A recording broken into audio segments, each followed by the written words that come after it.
Jerry jerked awake, fish heads falling from his face and hair. Back of a boat he's no memory of boarding in a bed of fish corpses, dissected tentacles, squid heads like bizarrely eyed phallic totems staring up his shivering nostrils.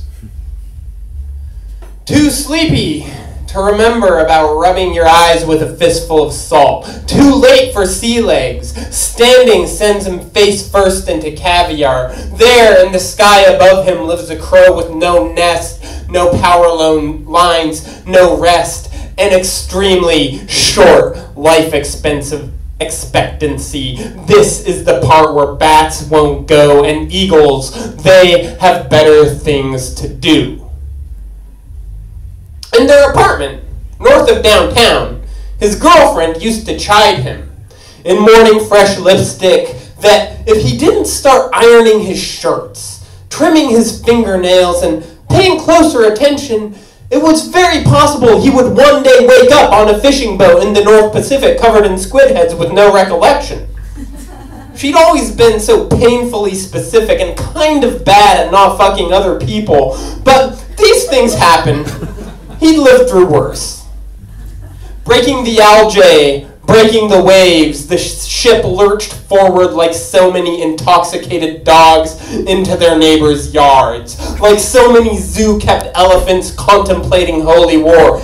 This is what the ship, full of crabbers from Alaska, net fishermen from Tacoma, and Korean teenage runaways, was like when the water smashed up against it in all its huge, frothing, magnificent, watery glory, full of salt and brine like beer or filthy Jerry's hair. In the last moments before waking, there was a dream he was having that did not involve soap. Who knew? It didn't involve giraffe print wallpaper or trapdoors or Patricia Reynolds McGuff, the high school sophomore from so many years ago whose breasts still tormented him in weaker moments. A lurch in the sea threw him wide-eyed, wobbly in the fog, feeling for clues. A few 20s in his jean jacket, soggy but spendable. A receipt for a root beer float at Herfy's.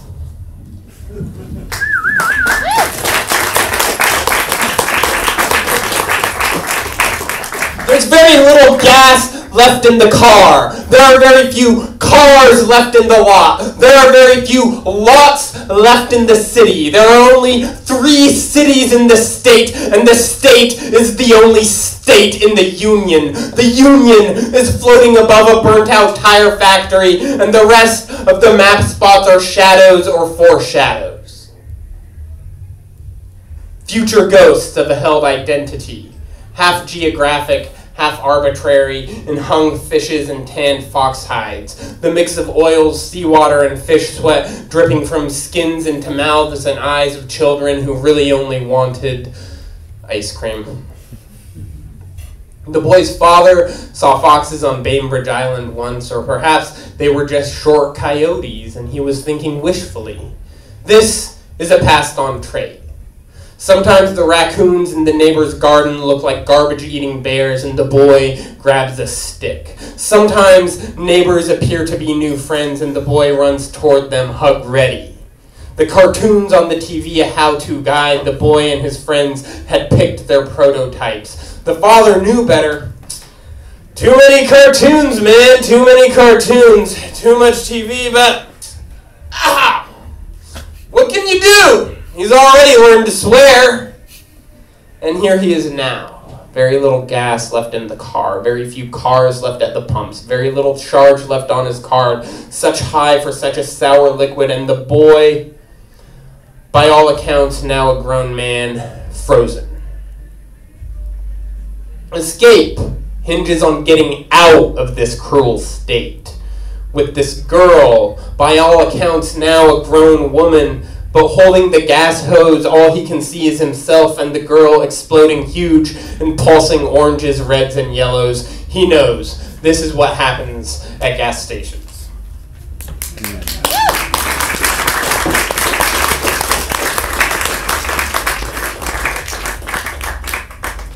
The water fountain croaks like a dying elephant, pipes clanging like they're being climbed by Spider-Man.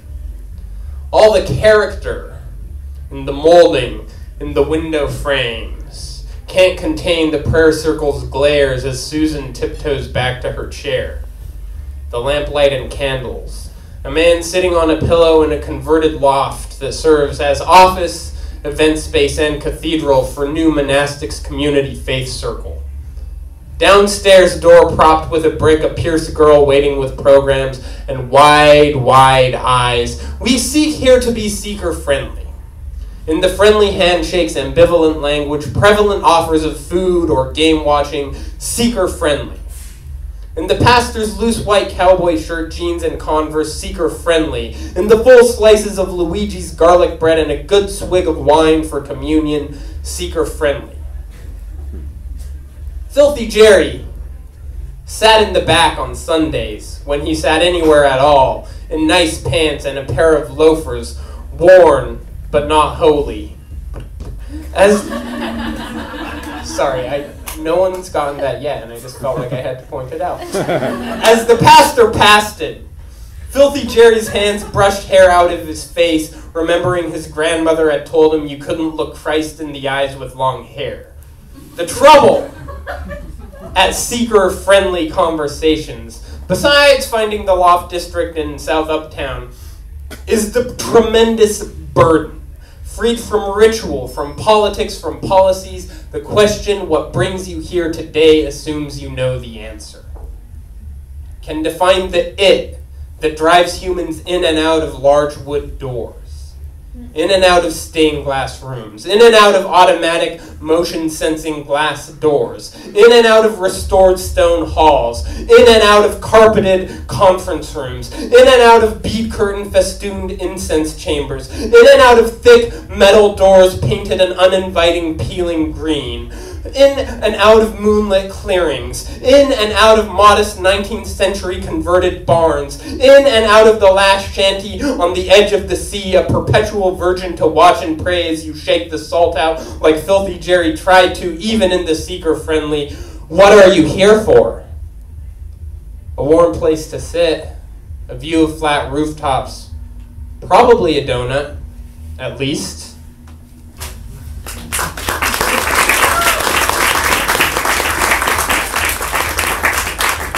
Thank you for being here. I want to thank the Rendezvous. I want to thank Brian.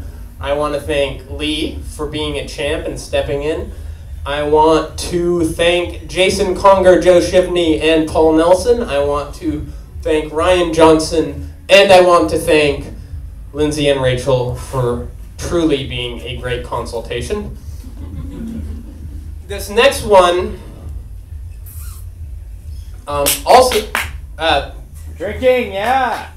Also, I want to thank the bartenders who are working this event. As you see, I have a drink. I am drinking it responsibly, as you should do. You should drink responsibly, but you should also find ways to support this venue. This is about a real job I once had for a very short amount of time because I was terrible.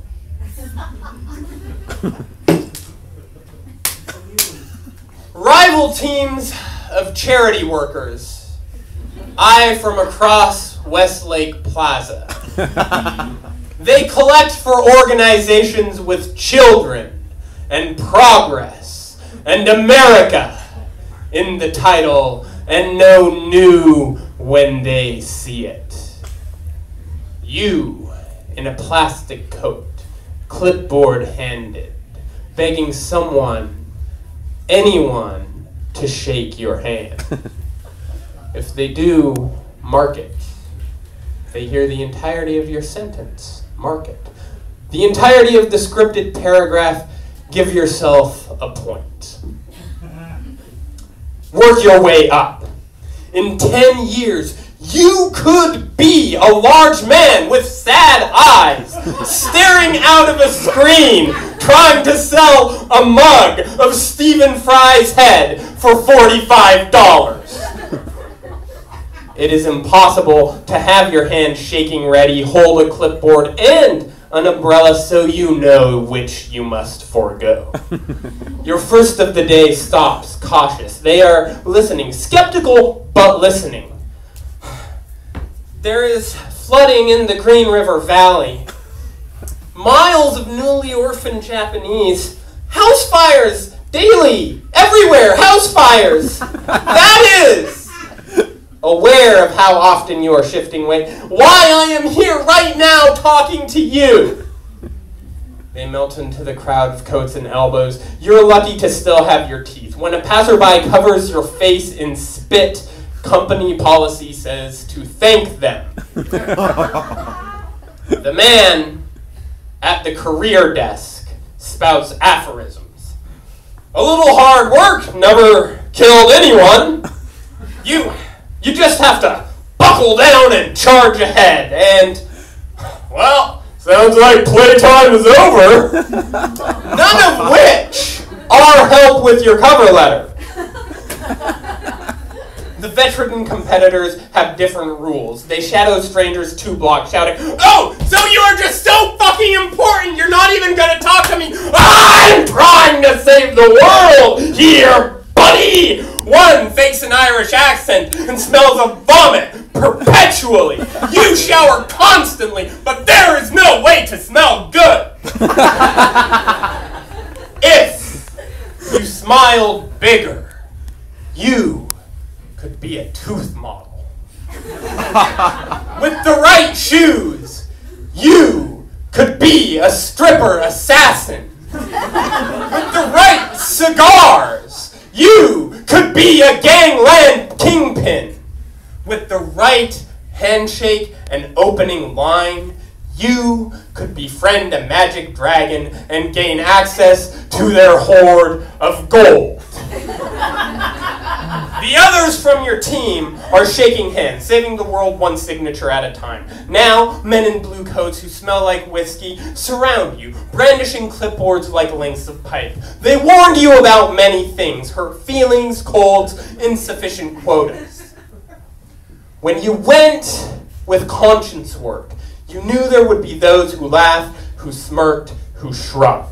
But in the race for professional good personhood, you not expected the trips to come from fellow runners. When you strapped on the vest and waved down strangers for goodwill and pity, you'd not anticipated bloody noses from those who'd broken donuts with you, sipped coffee at the morning rally.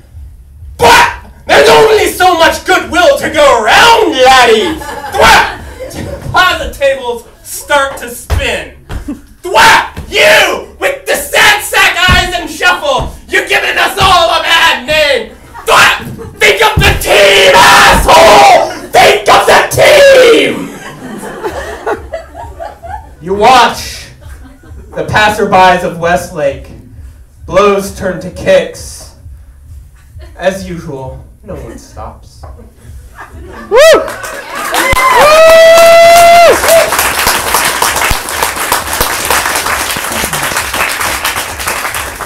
All things return to the Safeway parking lot.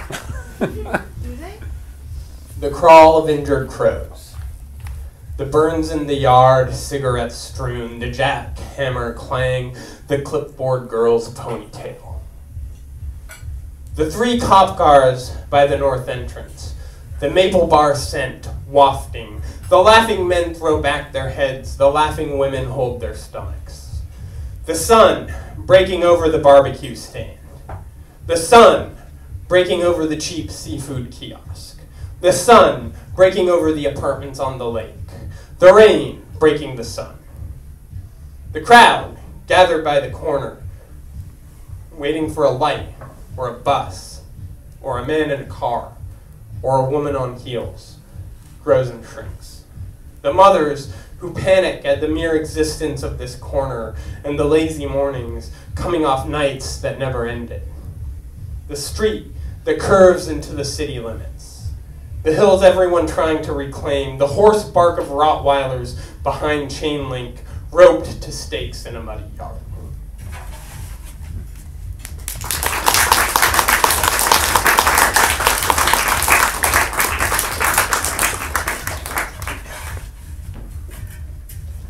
How we doing? Good. How you doing? Better than the last time I fell over during a performance, which actually kind of messed up my neck for the next week. I can already feel my neck doesn't feel as messed up as it did last time. We appreciate It's your it's the little victories, right? This is called Last Days on Electric Hill. They stripped the homes for copper. No lights, no love, no cable. In trucks, in vans, in modified go-karts. Scrap yards with money never ask questions. A thick pair of gloves, rubber, a crowbar. Reasonable doubt. Filthy Jerry knew stories about Chile, Argentina, maybe some countries in Eastern Europe where they'd strip tractors for metal and sell to Russians. Not in South King County, but there it was, truck after truck, van after van, men with huge gashes down their sleeves, bloody tattoos, men with giant arms and gaunt faces brought bales, stacks, dragged pallets. Sometimes women, hair up and in wife beaters, drove the trucks, told the men where to take them, the shine and slash waiting for a current. As second employee, Filthy Jerry had no say in what the yard didn't take, even as stash grew to a pile behind the office and the area suffered constant power outages. 3 dogs that stalked the lot, faces in perma-growl. They liked Filthy Jerry, but played rough. His boss gambling in the back with self-promoted heads of immigrant communities heading out on weekends, one dog always with him, always returning uglier. Families of mechanics got rarer. The straight stereo parts got rarer. Car parts were nothing compared to this growing copper mountain. Sometimes bits of doors or refrigerators still attached. Sometimes children's drawings still magneted. Sometimes half-empty ketchup bottles in the doors. Bits of engine beat to dust, pumps and fumes and fractures. They came from miles, bloody fingers, always to sell, never to buy. This'll be worth enough, just keep paying them. Boss said, his 3-piece suit in shreds. The mountain loomed, started crackling, sparking on wet nights. In the dust of late summer, Filthy Jerry glued together the remains of a motorcycle and rode out. Chased by snarling wolfhounds, watched by grimace eyes, left his last paycheck, a bag of ties and a bar of soap and disappeared, knowing there are always bloodier arms and more wire, dragged for miles, waiting for lightning. This one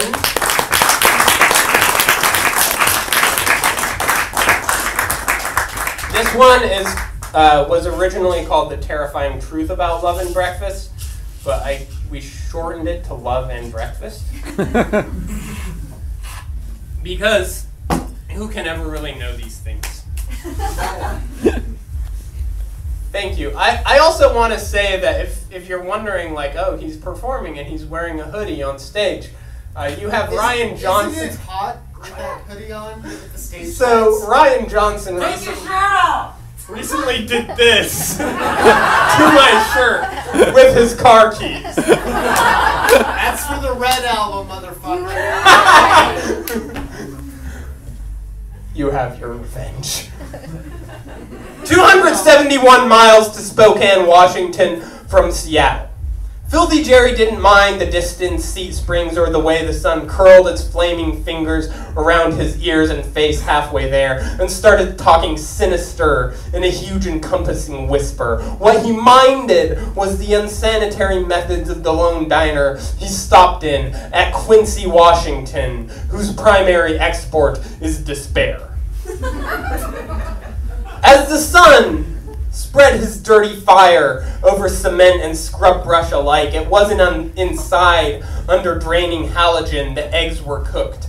It was the pavement. You could only get the eggs scrambled and bacon burnt. Grown farmers wept openly at the sight of chicken progeny charred and crusty on their plate. Filthy Jerry had known hopelessness in janitor closets and hostels wherein he got his nickname, but never had cement felt like so much glue.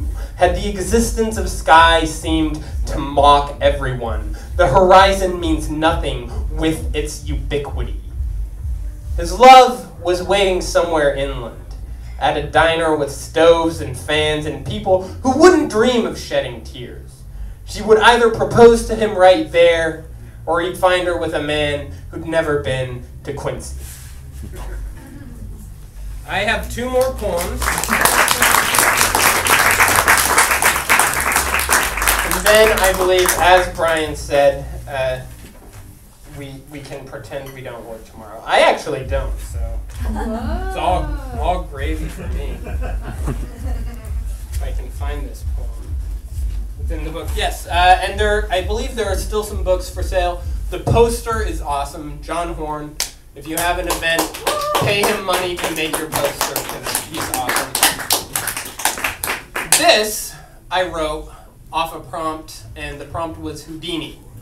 Houdini is obviously a magician, and also, just as obviously, my favorite Melvin's album. Yeah! Woo! Thank you! Melvin's, dude.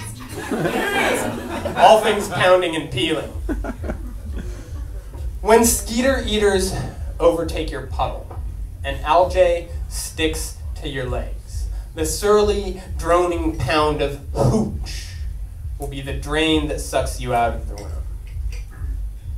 The first time you heard it, you couldn't take it. By the 4th, it was shaking you down, pushing you out. So you construct a series of tubes that, with all the force of mailroom suction, will send you somewhere dark and wet and alone. This is the trajectory of your escape. First painful, then bearable, but never simple. You pondered building a missile silo on the roof, poised for that day when rain soaks through your paper walls, clouds hide the mountains, and you find the water you could swim in too far, but the water to drown in pools on the kitchen linoleum, and you know it is time to make your getaway in your prized blue and red spacesuit, vintage helmet, light the fuse, and curl inside empty missile casing. Fired off. New gray landscapes, braced and ready for all the bone-breaking shock of re-entry, but even with the padding, your stomach can't take the abuse. These are the parameters of your confinement. A shared building, edged sidewalks, currents rushing between streets, puddles disturbed by bike wheels. It has taken years of digging. When the skeeter eaters skitter up your doors, you crank the stereo. The thick, dark sludge of sound, the rolling bass of night go covers your pickaxe through carpeting, drills through the center of an already hollowed city, the hamster mazes you've dug yourself in hours of choking tunnels above scally-capped red light tour guides. Once the pipes are laid, the tubes connected, all that's left to do is face your stereo and wave. Get pulled, Mario style, down. Like sinking chained into a tank of water. Like busting out of a mail sack. Like slipping out of finger cuffs. This getaway is physical. A rushing gust, angling and pinging you through to Mexico City, the Aberdeen-Hoquiam Bridge, or Appleton, Wisconsin. The trajectory of anywhere but here. Giving up on localized ambition once your apartment starts renting from the mold, just to let the final throws rhythming of spread eagle beagle keep them out long enough until they finally burst into an empty room with a playlist on loop. They gape down a new city tunnel as water peels the walls and carpet starts to float.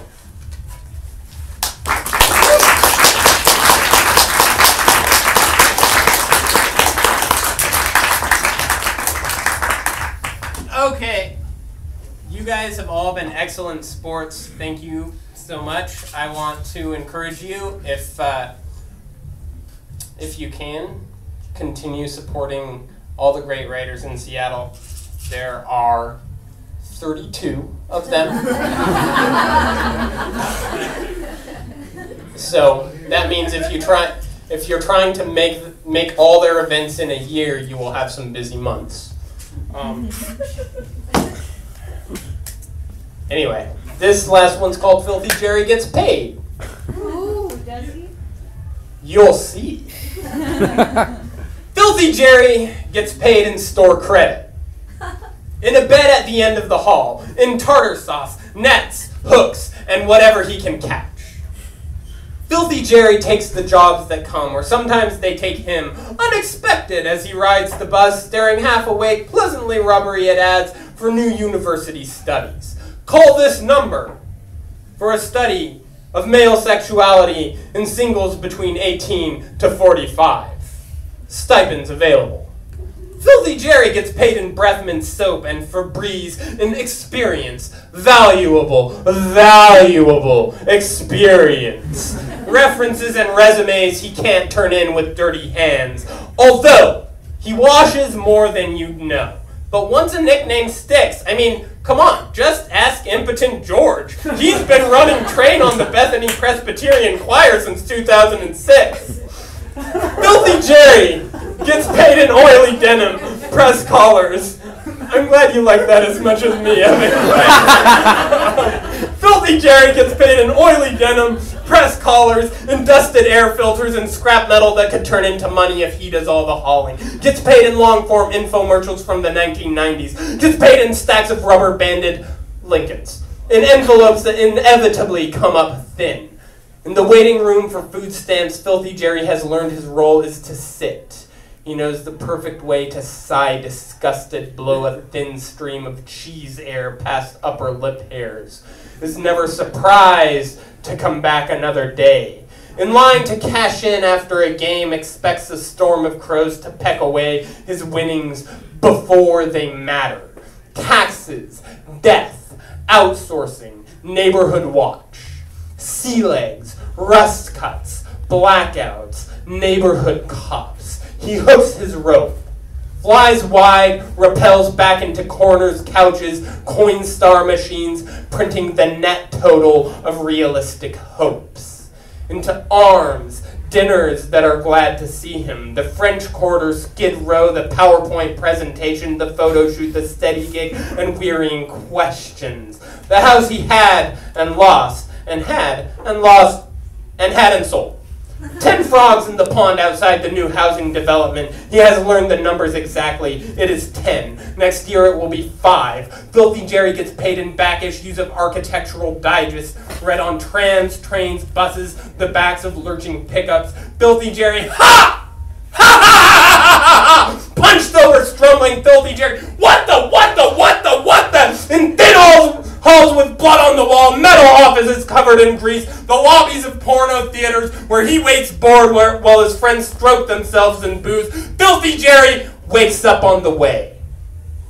2 vouchers between thumb and pointer finger, thinly aware of how he got here, has no parachute, hovers over the far clean sunsets of the Northwest and the gutted smog of California, rolls out of hay bales to the skylines of rusted empires, naval fleets floating down the river, human galaxies spread and tearing, the late-night recruiting ads of war, the community night classes of peace, the collar grab and face slap, Pros from idealists. Yes! I am here! I was there, and there are ways I would like the world to be, but I am so hungry! The only real thing is that sandwich in the window. That is what I'm heading for.